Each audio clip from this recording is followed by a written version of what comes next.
मागणा बिजुली सहित 78,000 टंकार सब्सिडी। हाँ आज्ञा, खरा दिन आसिले ही समस्त मन में गोटे चिंता पशि जाए, सेटा हेउची आकाश छुआ करेन्ट बिल। फैन कूलर आउ एसी चलिले पकेट सफा हो जाए, किंतु एबे आउ चिंता करिवार कौनसी आवश्यकता नहीं, कारण सरकार नहीं आसिछंती एमिति एक बड़ योजना जो आपणक घरर करेन्ट बिल संपूर्ण शून्य होइजिब। ओलटा आपण सरकार ठारू प्रति मासरे टंका रोजगार मध्य करिपारिबे।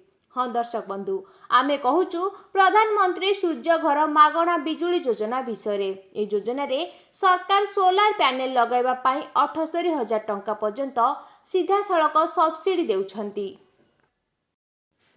कौन यही योजना और केते मिलिबो सब्सिडी? ए योजनार मुख्य उद्देश्य हेउची देशर प्राय 1 कोटी परिवार को प्रति मासरे 300 यूनिट पर्यंत मागणा बिजुली जोगाई देबा। आपण निज घरर छात उपरे सोलार पैनल लगाई एही सुविधा पाई परिबे। आसंतु जानिबा केते किलोवाटर सोलार लगाइले आपनकु केते सब्सिडी मिलिबो। जदि आपणक छोट परिवार पाई 1 किलोवाटर सोलार लगाउछंती तेबे सरकार आपनकु 30,000 टंकार सब्सिडी देबे। साधारण मध्यवित्त परिवार जे माने टीवी फ्रिज फैन चलांती सेमानक पाई 2 किलोवाट सबुठु भल। एथिपाई सरकार सीधा सड़क 60,000 टंका मोटा अंकर सब्सिडी देउछंती। जदि आपणक घरे एसी किंबा पानी मोटर चालुची तेबे आपण 3 किलोवाट सोलार लगाई पारिबे, जेउथिरे सर्वाधिक 78,000 टंकार सब्सिडी मिलिबो।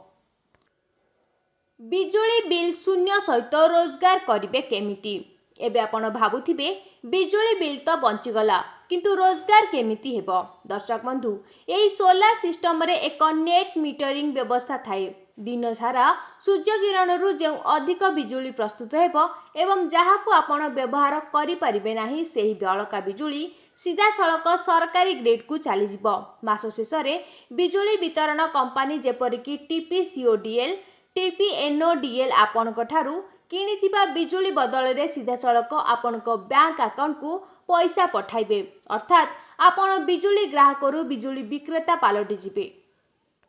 आवेदन पाई कौन कागज पत्र दरकार? ए योजनार लाभ उठाइबा पाई आपणक पाखरे केउ सबु कागज पत्र थिबा जरूरी ताहा नोट करी रखंतु। प्रथम आवेदनकारींकर आधार कार्ड, घरर नुआ बिजुली बिल, बैंक पासबुक जेउथिरे सब्सिडी टंका आसीबो। 4 रे हेउची आधार कार्ड सहित लिंक थिबा मोबाइल नंबर।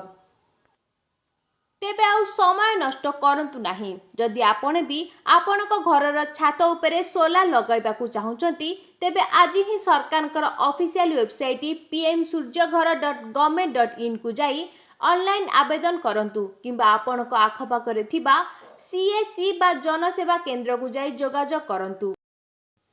एही गुरुत्वपूर्ण सूचना को निज सांग साथी और परिवार लोकंक सह शेयर करंतु, जेपरी समस्त एहार लाभ उठाई पारिबे। ओडिशार एमिति ही सरकारी योजना एवं ताजा खबर सबुठु प्रथमे देखिया पाई आम चैनल को लाइक शेयर और सब्सक्राइब निश्चय करंतु। धन्यवाद।